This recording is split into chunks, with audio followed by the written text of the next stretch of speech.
આજે આપણે વાત કરીશું સ્પીડની પ્રેક્ટિસ કેવી રીતે અને કેટલા કલાક કરવી જોઈએ. સામાન્ય સંજોગોમાં વિદ્યાર્થીઓ કોઈ જાહેરાતના અનુસંધાનમાં પરીક્ષા આવે તેની રાહ જોતા હોય છે અને પરીક્ષાની તારીખ નક્કી થયા બાદ પ્રેક્ટિસનો સમય વધારતા હોય છે. અને કયા ડિપાર્ટમેન્ટની પરીક્ષા છે તો તેઓ કઈ ટાઈપના પેરેગ્રાફ ડિક્ટેશનમાં લેશે તે પોતપોતાના વિચારો અથવા મિત્રોના જુદા જુદા અભિપ્રાયો અથવા જે તે ડિપાર્ટમેન્ટે અગાઉની પરીક્ષામાં કેવું અને શું ડિક્ટેશન આપેલું તેની ઉપરથી અનુમાન કરતા હોય છે. પરંતુ મિત્રો, આ બાબતમાં મારો અનુભવ અને અમે જે પ્રમાણે તૈયારી કરતા તે હું તમારી સાથે શેર કરું તો, પ્રથમ, જો તમે તમારી કારકિર્દી સ્ટેનોગ્રાફર તરીકે બનાવવા માગો છો અને ગ્રેડ 3 નહીં પણ ગ્રેડ 2 કે તેના ઉપરના હોદ્દા માટે તૈયારી કરવી છે તો 365 દિવસ માટે તમારું એક શિડ્યુઅલ બનાવી દો અને તેમાં દાખલા તરીકે તમારી પાસે 24 કલાક દિવસમાં હોય છે. તેમાંથી તમે 7 થી 8 કલાક રાત્રિના આરામમાં આપો છો. સવાર, બપોર, સાંજે દૈનિક ક્રિયા, રોજિંદી ક્રિયા, જમવું, નાસ્તો કરવો, નાહવું ધોવું, તેમાં 3 કલાક કાઢો છો. તમે કોઈ નાની મોટી નોકરી કરો છો અથવા કોઈ ઉચ્ચ અભ્યાસ કરો છો, તેમાં તમે 8 કલાક આપો છો. તો રોજના 8 વત્તા 3 વત્તા 8 એ પ્રમાણે જોઈએ તો તમારા 24 કલાકમાંથી 19 કલાક ખર્ચ થાય છે. તો બાકીના 5 કલાક દિવસના તમારી પાસે રહે છે.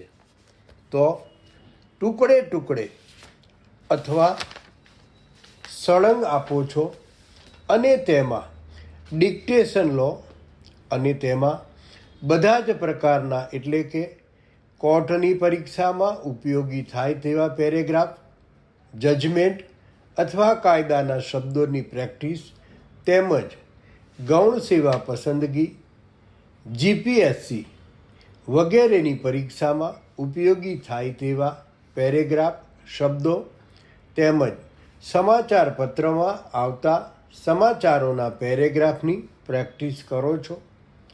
અને જો રેગ્યુલર 365 દિવસ ઉપર જણાવ્યા પ્રમાણે પ્રેક્ટિસ કરશો તો આ પ્રેક્ટિસ દરમિયાન પરીક્ષાની તારીખ, શિડ્યુઅલ આવશે તો તમે બધા જ પ્રકારના પેરેગ્રાફ અને શબ્દોની પ્રેક્ટિસ કરી તૈયાર છો. તો તમારું માનસિક સંતુલન એકદમ પરફેક્ટ રહેશે અને કોઈ ડર લાગશે નહીં અને સારી રીતે પરીક્ષા આપી શકશો અને ભાષાંતર કરી સારામાં સારા માર્ક્સથી તમે સિલેક્ટ થઈ નોકરી મેળવવામાં સફળ થશો.